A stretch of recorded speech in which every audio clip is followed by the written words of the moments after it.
That's it, Shailesh. Okay. Ms. Cynthia Murphy, Director of the Canadian Immigration Integration Project, CIIP, of the Association of Canadian Community Colleges. Mr. Ranjan Chaudhary, Principal Program Development in the National Skill Development Corporation, and Dr. Rajan Saxena, Vice Chancellor of the Narsimunji Institute of Management Sciences.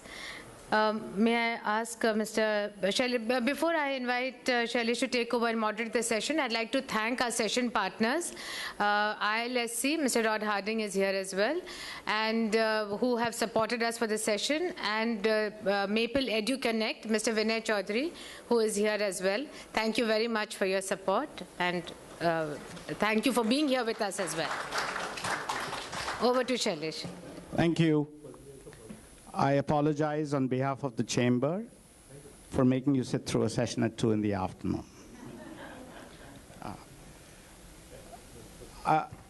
Most of what we're going to do during this session is try and figure out how India can improve on its education journey and its skills journey. And I'd like to start by raising 2 points and then hand it over to Dr. Saxena to give his points of view. Each of us will take about 5 minutes to give our points of view, and the rest of the session will then be a Q&A. India started its IT journey sometime in the mid-80s, and by about 95, India was about $2.5 billion in revenues. Between 95 and 2010, that $2.5 billion in revenue became $100 billion. In less than 15 years, that journey moved from $2.5 billion to $100 billion. The reality was that it could have been $200 billion. The quantity of talent in this country was more than sufficient. We just didn't get ourselves together on determining what kind of leadership the companies that provide IT services from India need, and what kind of talent it needs on the ground, and which parts of the country it needs that talent on the ground in. Now, when you look at such a phenomenon happening out of talent, you ask yourselves, how would you do this for the different segments of the future of India? IT is now more of a commodity sector, but it still has a lot of headroom. What happens to auto? What happens to media and entertainment? What happens to pharmaceuticals? And how do we nurture future talent in sectors which are all going to cross $100 billion in GDP contribution in the next 10 to 15 years? And then the second point, which I spoke to all my colleagues on the dais about, was, it took Germany and the UK 200 years to industrialize. It took the US 100 years to industrialize. It took Japan less than 75 years to transpire that through that journey, and it's taken China less than 40 years. Obviously, there has been some phenomenal transfer of talent, education, ways to do things, innovate or improve on improve from the learnings of the past, not repeat mistakes, etc. How do we use the combination of these 2 points to figure out how India will embark on its catching up with China journey? Over to Dr. Saxena.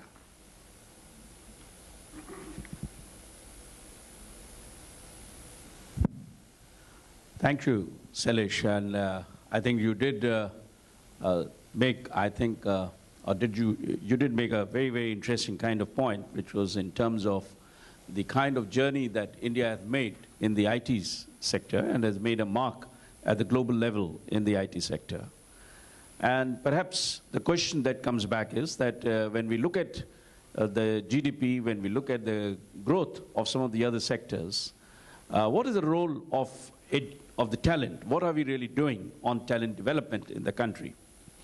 I'd like to just sort of take you back on in terms of, and I'll put across some of the kind of issues over here, along with what Shailesh Bhai just mentioned about it, and certainly a very valid kind of an observation.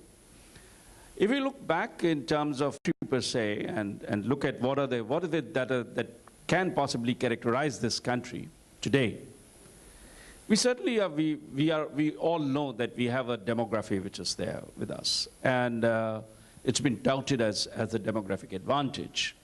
We all know that, well, if we were to look at it, let's say, a population age of, let's say, between 16 to 24 years, by about 2025, we are talking, which is the kind of age group which is coming into that kind of an area of education and training for the purpose of an employability kind of thing.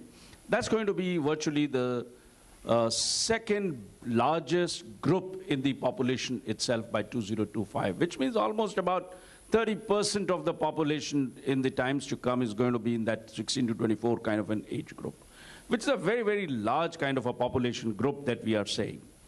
So that's a big challenge that we have, and we'll talk about it in terms of looking at what is the kind of challenge that is ahead of us.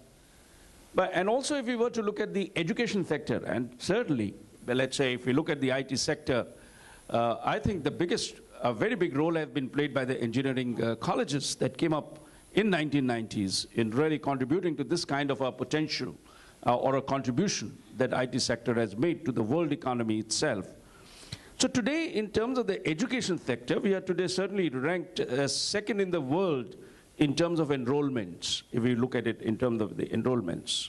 So we have a scale in the higher education, but the problem that we have is still in terms of the quality.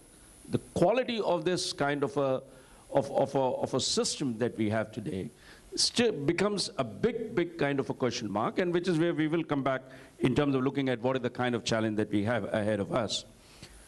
Clearly, the question that we have over here, and if we look at it, is that we have a large talent.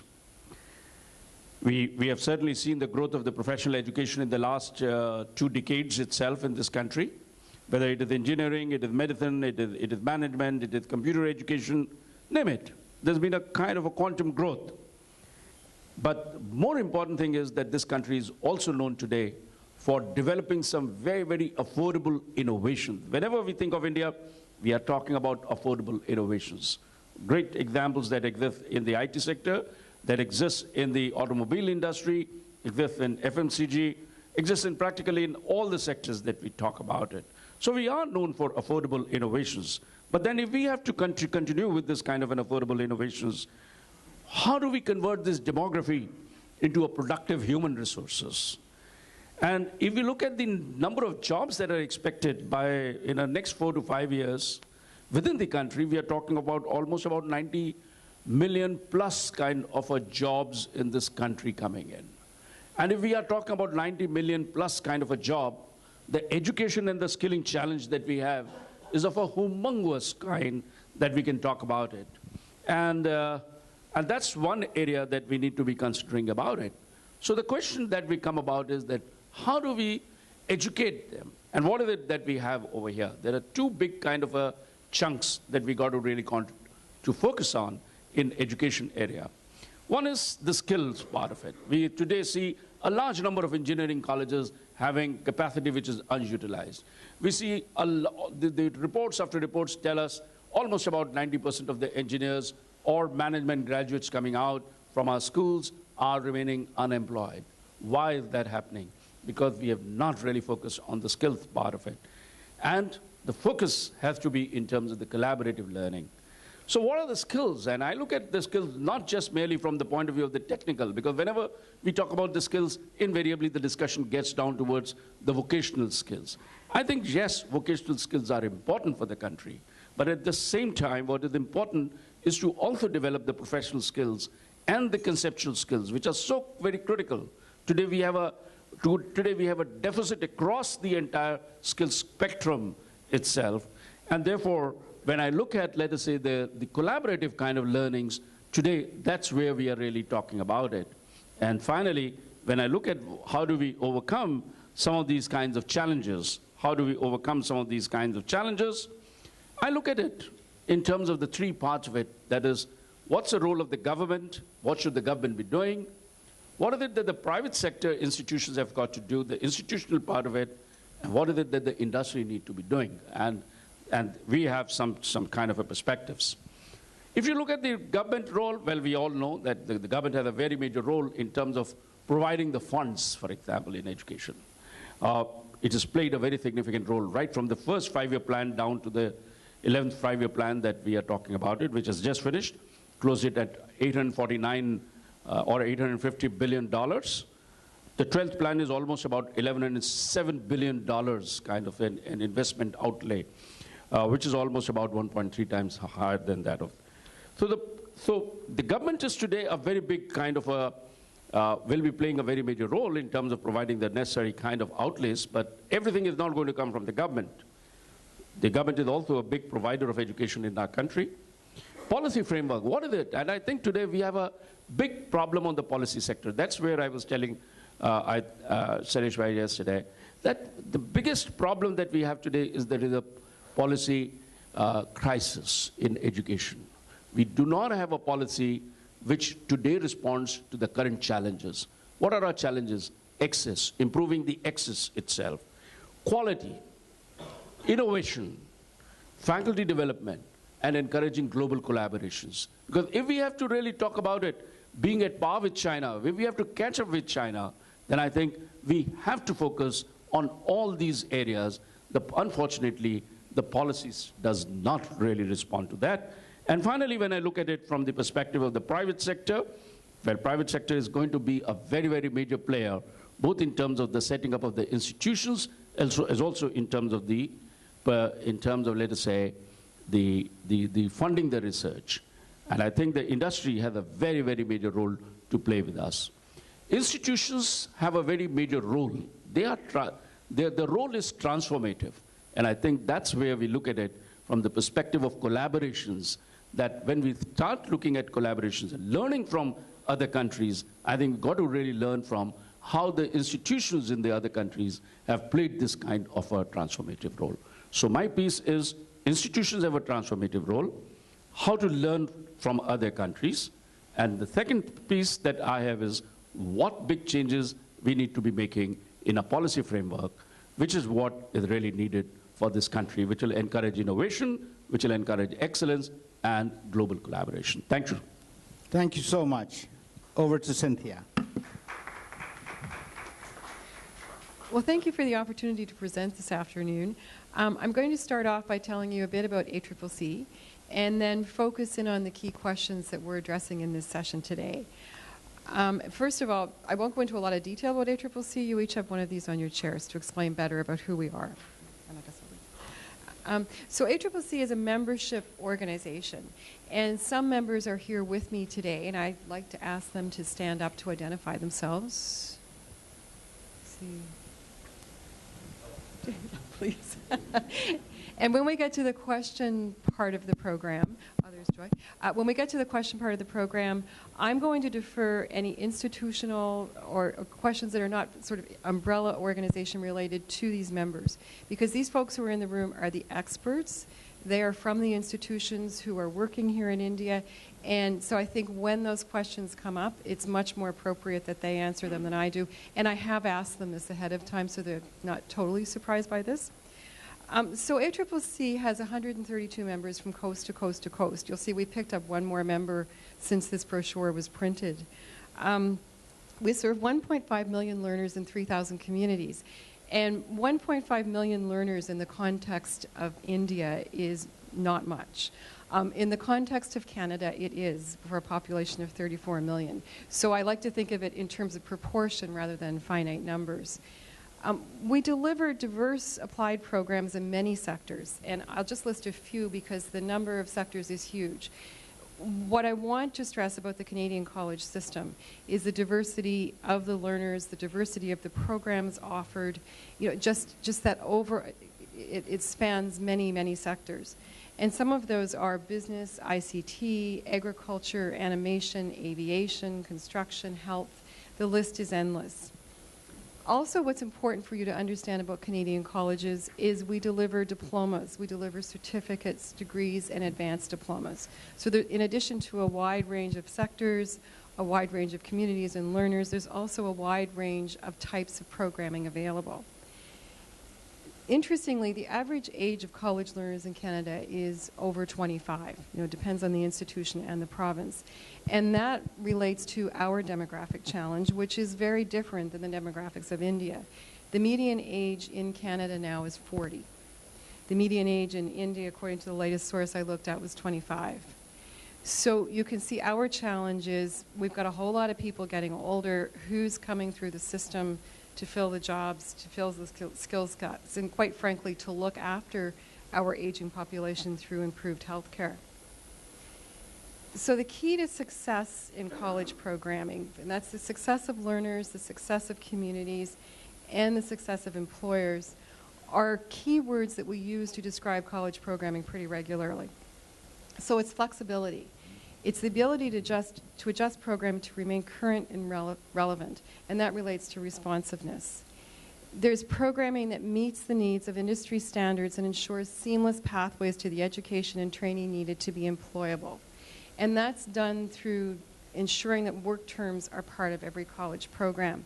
That's done through using program advisory committees. So these PACs, as we call them, they're committees formed by industry reps, community reps, industry experts who come together to inform college programming.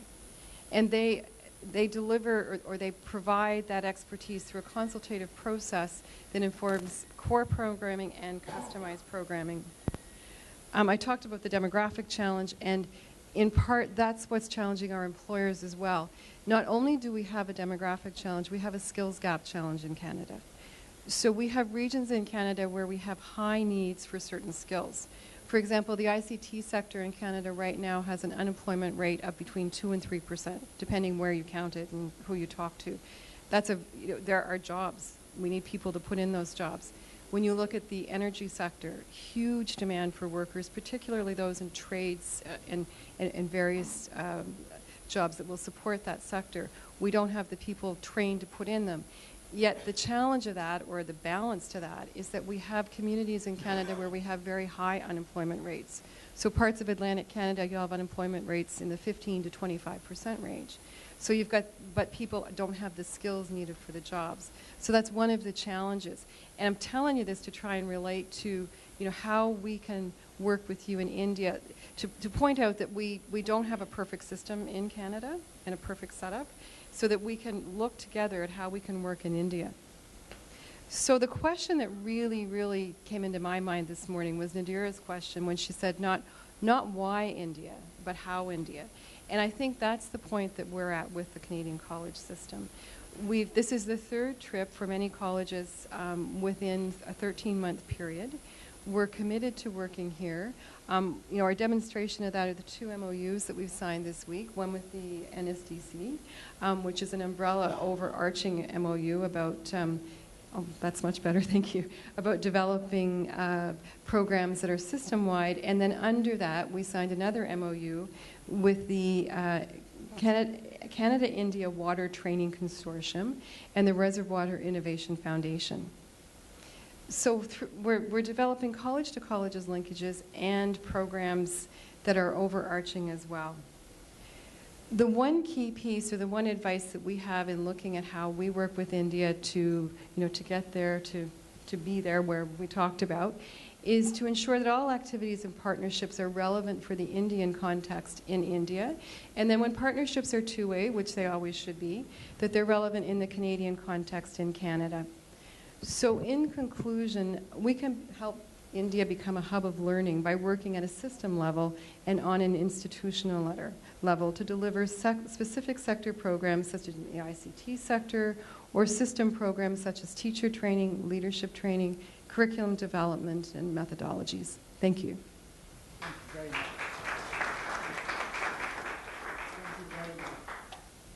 Over to Ranjan. Once I get hold of a mic, I don't give it very easily, so it's good that I'm the last. And secondly, I love statistics.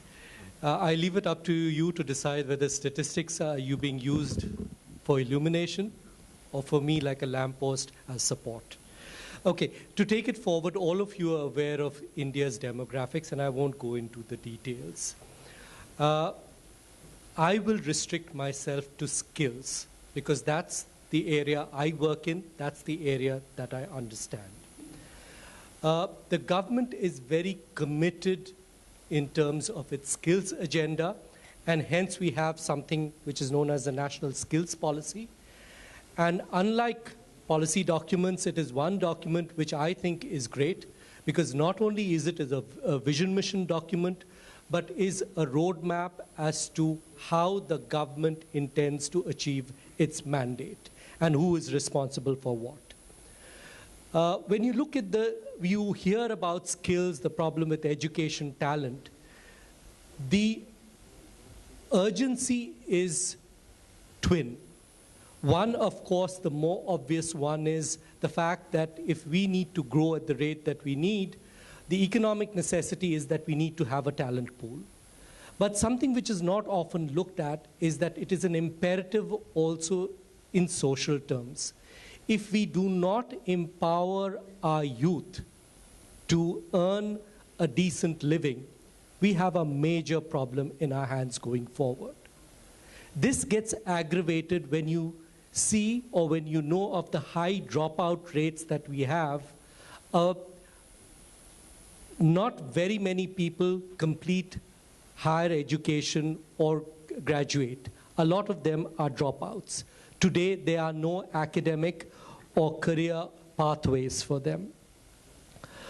When you look, so all this combined, the problem essentially in the skill space is a capacity challenge and a quality challenge. Capacity, when you look at the fact that there are almost 1 million kids entering the job market every month and will continue doing so month on month for the next 20 odd years, you can understand the enormity of the challenge. We do not have sufficient capacity to train this youth going forward. The second is the quality piece. I'll come to the quality piece a bit later.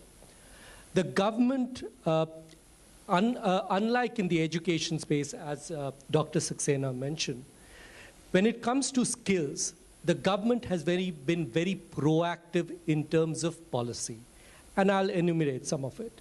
Apart from the skills policy, if you look at the National Youth Policy, which was announced recently, skills finds a significant mention in it in terms of focus. NSDC, the organization that I was created, was meant to encourage private sector participation in the skill space. Historically, if you look at VET, vocational education and training, it was perceived to be the government's responsibility. And we all know of the ITIs and the polytechnics. But as India progressed, somehow the supply side did not keep up with the demand side.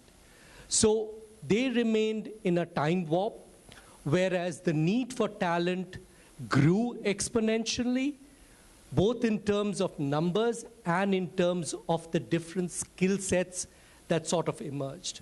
When I passed out of college, you could be an engineer, a doctor, a bureaucrat, pretty much that. Now it's almost endless. So that being the case, the government, through deliberations, and NSDC probably owes its existence in some ways to C.K. Prahalad, who felt that it was imperative for private sector to come forward and look at training talent as a core deliverable. So we were set up, we are a government startup, but 51% of our equity is with the private sector.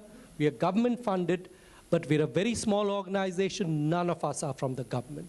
So we are a unique experiment which is supposed to catalyze private sector into delivering.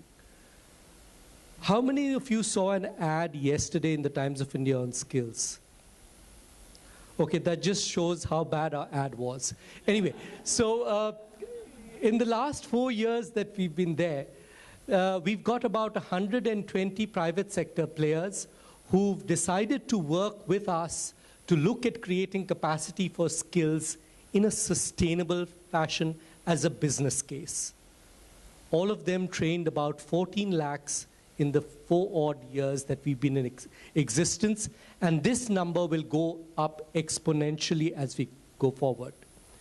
We've got some marquee names working with us, and I'll just give you some.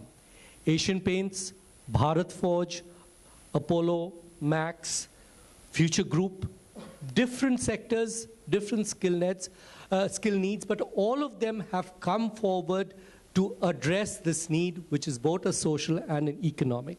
So things are happening. Now, the other part is in terms of policy. One of the skills or vocational trades is not aspirational. Anyone and everyone knows it. There are exceptions. Chef is one. And for those of you who want to do a little bit of research, find out how much the executive chef of this hotel earns. Find it. I won't tell you the answer, but it's astronomical. And that is a pure skilled profession. So it can get you places. So coming back, one of the reasons why vocational trades is not aspirational, because there are no pathways, both academic or career. But the government has worked in terms of policy to change this, and now there's a qualifications framework. It's a 10-level architecture from level 1 to level 10. Level 1 loosely corresponding to class 9, level 10 corresponding to PhD. It caters to both the academic stream as well as the vocational, and it allows for equivalence and mobility. So it's happening. Building blocks which were missing, frameworks that were not there, are being built. All of this is work in progress. I like the way Cynthia put it. It's not should we work with India, but how India. Let me look at it from the Indian perspective. At least in the skills agenda, NSDC, we at NSDC, and so are the Ministry of HRD and MOLE, Ministry of Labor who work on it, actively looking at international collaboration / cooperation. But we're looking at an India model. You cannot copy-paste it. And in these 4 years, just to give you an example, we've had a fair degree of success. And I'm just giving you random examples. We've got a large-scale collaboration with Switzerland, with Swivet and Swissmem, which is almost a dual system similar to Germany, where the kid, after he passes out, gets an Indian certification as well as a Swiss one. We've recently signed up with City and Guilds, again for a large scale, for a UK-India collaboration piece, again large-scale, sustainable. The third one, which is on the offing, is with Australia. We've been learning with different countries. Our half-life of learning has shortened, Cynthia, Henry, so I expect it to happen much more quickly with Canada. So the message I'm driving is that we look at building an India model, but taking in the best that the world is offering, and we believe in a sustainable model. That's a given. And I'd also like to pick on what Dr. Saxena said, affordable innovation. That's critical for us because when you look at the scale that needs to be addressed, when you look at the challenge of geography, we're not a country, we're a subcontinent. When you look at, we're actually 30 different countries masquerading as one, if you didn't realize it. But having said that, innovation is the only way we can address the need. Brick and mortar, chalk and talk, conventional ways of doing things will not work. And before Sailesh takes the microphone away from me. Thanks, Ranjan. Actually, over to the audience. Questions, points of view. Somebody has mics for the audience? You have aligned all the policy frameworks, the innovation that has to go into education, skill development. The NSDC has formed a policy, national skill policy, which is all excellent. For me, one major aspect which I will highlight from what I have seen till now is there has to be a significant change in the mindset of the person. That is from the bottom of the pyramid. Even if you look at IT as a sector, right, where the skills are of utmost importance and where we see the maximum growth, the mindset is, let me first try and get the low-hanging fruits. Then I'll do product development, then I'll do, so let me first take up a job of support or let's say a testing, just to identify few. So the mindset has to change right from the bottom of the pyramid. When a person goes to, let's say, a class 1 or even say KG, he has to be imbibed the mindset that if the gestation period is higher to achieve something, to grow, that is not failure. That is what I feel. The mindset has to change. Thank you so much. The gentleman at the back wanted to say something. Yes, my name is Rod Harding. I'm with ILSC Education Group. It's more of a follow-up question. So about 18 months ago, the ACCC was here and met with the National Skills Development Council. We were at the Emerging Kerala Convention. And one of the things that was on the table was the government support for a massive community college system in India. So, as panelists, if you could comment, it's more of just from the ACCC perspective, how is that progressing in terms of conversation and realities, and also from the Indian perspective from the Skill Development Council? Okay. Much as I would like to, I can't respond to it because the reason is, again, and that's pretty much the silo system that we have. The community colleges initiative that you're talking about is an initiative under the Ministry of HRD. So that's their initiative and really wouldn't be able to comment on it too well. Cynthia maybe would be able to add. Yes, there were 2 proposals that have been submitted to MHRD. Is this on? Or, okay. And we're still waiting for feedback on those proposals. As a result of that activity and 2 other trips that have happened to India, we've taken on a 2-pronged approach to working in India, quite frankly, and one is with the public sector and one's the private sector. And they will be, you know, they intersect sometimes, but that's the approach that we're taking to working in India.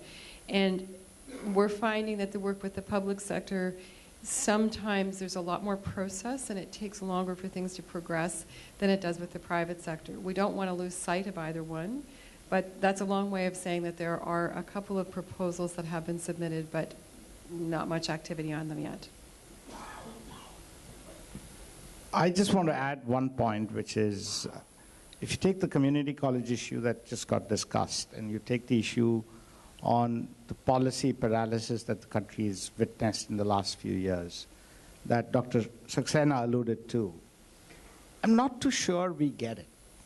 I don't think any of our governments have ever been reticent about any of the governments, whether it's the BJP or the Congress or what have you. None of them have been reticent to helping industry grow. None of them have been reticent to helping education grow. I think our real challenge is we don't make the effort in getting the government to think through on what is required to get it right. And I'm sitting on the opposite side. I have to lobby with the government every day. That's my job. But every single time we come short on getting the government to start realizing what's right for the country, we end up failing, and blaming the government ain't the answer. I think to be just expecting that the government is going to be doing something in this area is perhaps a little too far-fetched at this point of time. Certainly the initiative has to come up from the government in terms of setting out a policy framework. I'll just put this across because we have been participating in some of the policy discussions, both on behalf of FICCI and also as an institution itself. We have been, as an institution leader, I've been participating in some of that kind of a discussion. I think the one part of it has been that the policy part of it piece is really ready. There's no issues on that part of it. Even the UGC has been able to come up with the kind of a document on in that area of the community colleges, and has invited the proposals today from the various kinds of institutions to set up the community colleges. But the I think the problem that is coming up today, when I look at it, is in terms of the appreciation of the community college concept at the at the institutional levels. That's one part of it. That's one piece which I see it very clearly. And I think we need to really understand that from the Canadian experiences, also from the American experience, where the community college concept really exists. Otherwise, there are institutions which have really gone ahead in terms of setting up their own kind of a skills kind of an area. And they've set up their own kind of models of a skills development, be it in the area of textiles or in computers or in the area of, let's say, automobile, etc. But there are kind of areas in which the institutions have set up. Companies like, German companies like Bosch, for example, have come forward and have set up, let's say, their own centers today in the area of industrial automation, where there's going to be the training both at the certificate, the diploma, and at the degree level. And I think these are some of those kinds of experiments which are already on. So I come back to what Ranjan was saying. We perhaps do not need an American model, or we do not need a Canadian model, but what is really needed is to really understand from those kinds of models and take a model which is going to work well for the country itself. And I think that's a kind of a perspective. And there's a great opportunity here. Like you say, take from the best out there, put it together to make the Indian model, which, you know, what an amazing opportunity. And I think that, you know, the people that we've met with in the last few trips that we've had, they are committed to doing that. It's how do we take the pieces, the best pieces from Canada, the best pieces from Australia, the best pieces from America, to make that happen. The other comment that I wanted to just quickly make is that the Association of Canadian Community Colleges actually represents various types of institutions. So colleges, institutes, polytechnics, and community colleges, and there are only 6 of those left in Canada that call themselves community colleges. So that's important for you to understand in the context of how we would work with Canada, because the diversity of programming is huge. Thank you, Cynthia. Other questions? Good. I can ask my questions then. Thanks. So I raised an issue at the beginning of this conversation on how a country like India can, for example, develop talent for the potential growth India has in the pharmaceutical sector. Does anyone have points of view on how to help make that happen? How other countries, or how Canada may have done it, or how what you've learned in setting up NSDC can help do this? Even anyone in the audience? Yep. If the Canadian College Group, yeah, sure. Well, I think fundamentally what has to happen is that there's a supply-driven curriculum versus a demand-driven curriculum. Demand coming from industry and supply coming from the academics. And a realization has to happen in the country that what kind of curriculum is being developed here and how can it be changed to respond to the needs of India. So that's a fundamental, that's a basic that has to be addressed within India for India to change that paradigm that it currently enjoys. The other component is that the ongoing relationship between the community, right, the whole life and governance, and those responsibilities as they go out are also fundamentals that need to be addressed. And lastly, and India is well on the way now, is with national standards and skills, so that occupations can be defined, right? And then as a national standard, the programs then can be delivered to those national standards, and there are 2 benefits to that. One is national mobility, working within the country, and the other is international mobility, because international governments will recognize those credentials and then address the whole concept of skilled workers working abroad and sending enhanced remittances home. Thank you. Yep.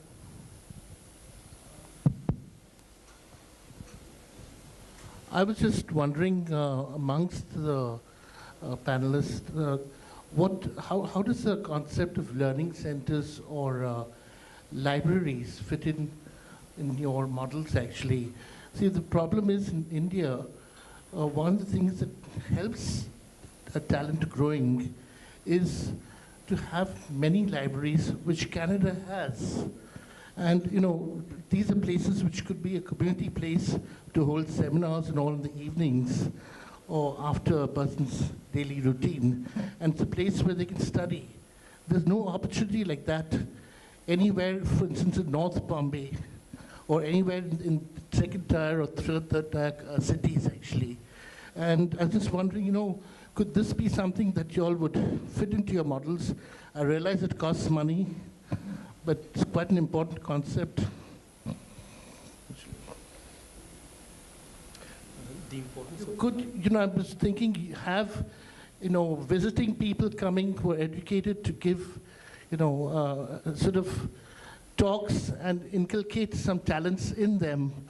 You know, this is something which is very important actually right across the country, and it's not there at all. So, and I'm going beyond libraries. In the country, unfortunately, over a period of time, have not really been so successful, which was earlier funded, and we did public libraries. We, for example, right at the Horniman Circle, we had such a wonderful kind of a library. Much of it is really now in the domain of the NGOs, which is there. And I think this is where the NGOs and the private sector have to come forward. And much of the kind of libraries that I have seen, for example, in Canada or many of us would have seen, are really the ones that are supported extensively by a lot of, I would say, philanthropic contributions that have come up. Unfortunately, in India, we have really missed out on that kind of a philanthropic contribution. We need to be doing that. The second part of it is, I think we need to be leveraging today the technology. I think we do not today require the conventional model of the library. Today, the technology can really help us in terms of overcoming some of those issues that are there, both in terms of the funding as also in terms of the infrastructure. Thank you. I'd like to thank the panelists and Nadira for having me. Yeah, thank you very much, Shailesh. Thank you, Cynthia, Dr. Saxena, Ranjan, all of you for a very interesting discussion. And thank you to our guests from Canada who were part of the convention today. I just wanted to request you, please, to remain in the room since the Governor General will be arriving soon, and the next session will be the address by the Governor General. It should be in a few minutes now. I think the media just needs to come in and start setting up. So while they do that, please be patient, and just in 10 minutes. Before I close this, I just wanted to thank again our session partners for this education session, ILSC and Maple Leaf Edu-Connect, and also a special thanks to our partner, Neopolitan